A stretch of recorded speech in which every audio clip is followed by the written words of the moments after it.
I've seen many people get confused the first time that they see professionally recorded audio from a film set and they try to drag it into an editing software. So I'm going to go through what production audio hands to post at the end of a film shoot. Now, these deliverables do depend on what level of production you are going for, but generally anything that is using over an H4n or a very, very simple recording setup is going to have the same general setup. To show you how all of this works, I'm going to use some examples from a film that I was just on called End of Another Time that is currently shooting. The first thing to go over is the file setup.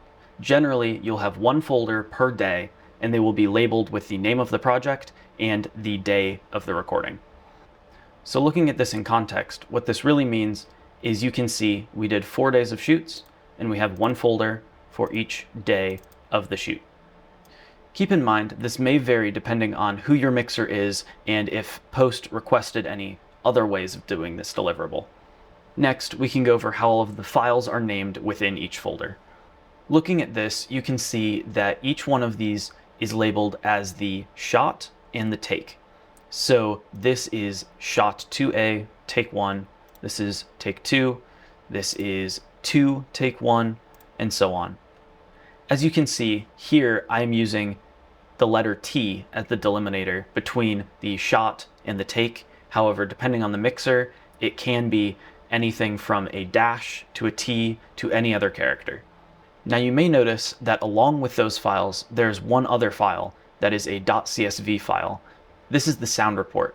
Generally, this includes timecode, names of shots, shots and takes, track names, comments on any takes, and any information regarding contact information and frame rates, tone levels, and many other things. The layout of these reports may vary a little bit depending on what mixer recorder hardware the mixer is using. However, in general, they will all look about the same and have the same information on them. Here's a look at one of the reports from day 3 of this shoot. As you can see at the top, you have the project name, producer, director, date, location, and then under that you have the sound mixer along with a phone number, email, boom op. You can have production company. You can also specify what mics you are using, and you may specify media or roll of the camera, as well as information about the files such as bit depth, tone level, sample rate, and file type. Underneath that, this is where we have every take from the day listed, along with its scene information, take information, the length of each take, the start time code, and the labeling for every track that is in the recording. At the end here, you can also see that there's a note section. Depending on what is going on set, sometimes it is useful for the sound mixer to note things for post to understand, such as no slate or tail slate, or if there was a boom in the shot, or anything else that may be relevant. For example, here is a wild line that I noted as well. Now that we've looked at the deliverables, we can pull these files into an editing software and see what they look like. For this example, I'm going to use the trailer edit of this film that is already done because it works as a good example in a small format. Starting from scratch, if you preview one of the clips, you can see that it has many different audio tracks inside the same file. While this may seem overwhelming at first, each track is not used all at the same time and for the same purposes. This becomes more obvious once we drag the clip into the timeline and we can start seeing the labels of each clip. So dragging this in, you can see that we have a mass of all of the different tracks that are pulled into each of their separate channels.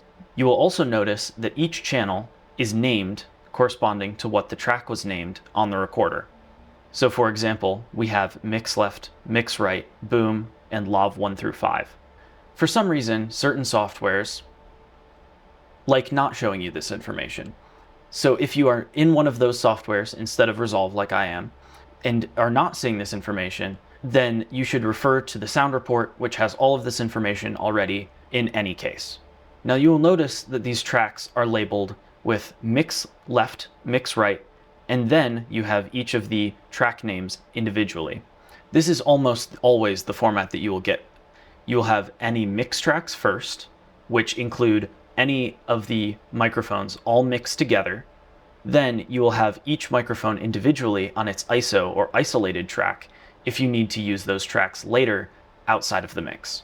Now that you know what each track is labeled and what each track does, we can get to editing. Generally, for your initial edit, all you really need is the mix tracks. So what you want to do is you want to either disable or mute all of the isolated tracks that are underneath them. Please do not delete these tracks, because then if the audio editor later has to go get those, they have to re-import and resync all of these files, rather than just re-enabling them if they're already sitting in the timeline. The reason you want to do this is in order to allow your levels to not only sit at the level that they were mixed to, so they do not clip out or sound weird on your initial edit, as well as keeping the mixer's intended mix until remixing it later by a dialogue editor. Now, if you're going to leave these muted, you may ask the question, why do we record all of these tracks? The reason is because later, if you want a dialogue editor to go in and fix a mistake that was in the mix track, you are then able to mute that mix track and redo from the ISOs. This is generally done on larger budget projects where you may have a dedicated audio editor or dialogue editor who would go through and mute all of the mix tracks and redo everything from scratch using the ISOs. This is done so they can get the best possible mix at the very end.